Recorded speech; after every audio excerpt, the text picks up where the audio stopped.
Jennifer Vatsa here from Belladonna's Botanicals, and this is just a little informal video I want to do, hence the lack of background and makeup, and my hair needs to be washed, but hey, you know, doing the best I can here. Anyways, I'm going to talk about something today because one of the things that I try to do also through this channel is educate my viewers and also, you know, friends and colleagues as well on various things, whether it's talking about, you know, types of products, you know, witchy tips and tricks if you're just starting out, how to work with different entities, and, you know, stuff for other business owners and things like that. So what I want to talk about today is non-disclosure agreements, which are shortened, usually called NDAs. And after a lot of the drama that's been going on in the community, I am currently working on having my attorney draw up a boilerplate NDA agreement that I'm going to be using as a show of good faith to my clients and customers that I am not going to share their information. It's a protection that's put in place, and to say, like, look, you hire me for this, and you can use this for anything, whether you're doing tarot readings, energy work, ritual spells, what have you, consultations even, that information is not going to be shared.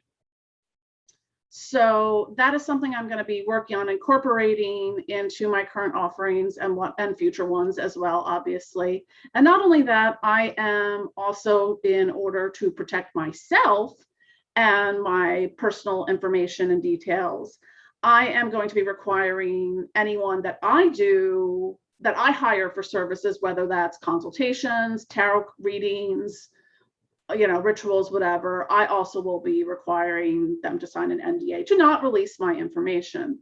Because I've now had a couple people who have done, you know, rituals or readings or things like that for me, you know, become part of the haters club that we're all becoming familiar with in the occult community. And, you know, a concern there is I have no protections. You know, they could just go flapping their gums, and I mean, granted, I can, you know, slap them with a cease and desist letter and sue them or whatever, which by the by, if you haven't seen my previous video, I have no problem doing. Already slapped a cease and desist already last weekend. So because I need to protect myself and my business. And it's really important for those of us in the community, especially if you're young and just starting out, you know, you're starting your business and stuff. You might not know all these, you know, little legal things that you can do to protect yourself and your business. And I just want to kind of put that out there that, you know, having some basic boilerplate legal templates at your disposal is a really good thing. Now, this can be a services agreement. Like, you know, I'm going to collaborate with X person on a project, a ritual, something like that, having, you know, basically a contract in hand that, you know, states who owns what, you know, how this is used and distributed, for how long, you know, any kind of residual things that come from it. Like if you're shooting a video course or something that's going to be released and, you know, can be sold in perpetuity, you know, at some point in time, you know, how, you know, going into all those legal details and stuff, or hiring contract workers. Someone designs your logo, someone designs your website, someone designs your video intro or something like that, is having some kind of professional agreement in hand to protect yourself and to protect and for them to protect themselves as well.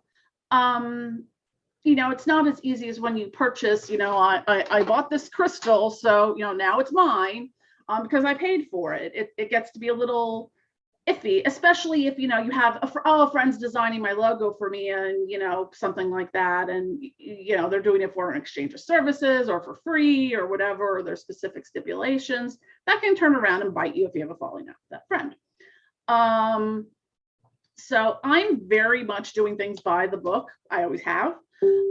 Again, if you're doing any kind of like wholesale agreements, you know, you want to sell, you're working with another company, to include their products in what, you know, something you're selling, you know, as like a kit, or you're selling something on another company's website, to have some kind of agreement in hand, because, you know, again, it comes down to having those legal protections in place and saying like, okay, look, we did this. This is the terms of our agreement. So having all that, and there's way more other things that you can do legally to protect yourself. And these aren't, these things don't cost thousands of dollars. But I highly recommend them. And, protecting yourself, your businesses, and your personal information, and your families and friends, and, maybe their identities and stuff too. Because a lot of times, as a tarot reader, or someone doing Reiki or things like that, a lot of times they're in a similar role that like a mental health professional would be in, that you share the same kinds of things that you would say with a therapist. Now, the therapist is bound by HIPAA and, various, medical laws and regulations and things like that. But, if your tarot reader goes and blabs on you about whatever you've said, whatever, what protections are there? So that's something that I just wanted to put out there. And I think it's really advisable for us. And it also does add a level of legitimacy to your business and what you're doing. You're not just some, I picked up a deck of tarot cards, now I'm a reader, and, I'm a this, that, or the other thing. And then you get mad at the world and, whatnot.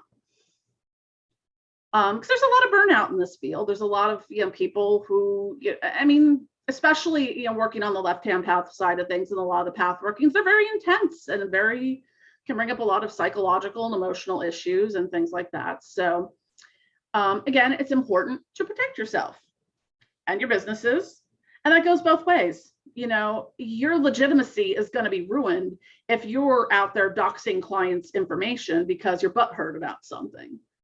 I would never trust that company again or that person again. And I would probably recommend no one else ever go to that person again. It's not like we have a better business bureau of occult businesses, although maybe that might be a good thing. Now that I mention it, might because, anyone can, come out there and be like, oh, I make witchy shit. Oh, I do readings. Oh, I do rituals. Oh, I do spells. I'm like, well, that's great and all, but, there has to be some level of legitimacy to things. And by providing the people who purchase your services for consultations, readings, etc., with their money, that they're expecting things, to have that in hand gives a level of confidence that they're going to be protected. Because as we've seen over the past year of what seems like sometimes nonstop drama and people turning on each other and all the stuff that's been going on, that people are going to start becoming less and less trusting of things. It's sort of like, okay, you might be my friend now, you might be legit, you might be that. What are you gonna go psychotic tomorrow and whatever? So that's just kind of what I wanted to talk about a little bit today. No, it's not sort of a broadly occult kind of topic, but I know a lot of people who watch my channel and a lot of my colleagues and stuff like that. We come at this from a lot of different angles and places in our lives. And knowing these things, I wouldn't have necessarily thought of this if I was 20 years old, but I just want to share that information with you. And if you need recommendations or, links or anything, please don't hesitate to contact me, comment, etc. I just want to keep this quick today, but anyways, have a good one, and I will talk to you guys again soon. Bye.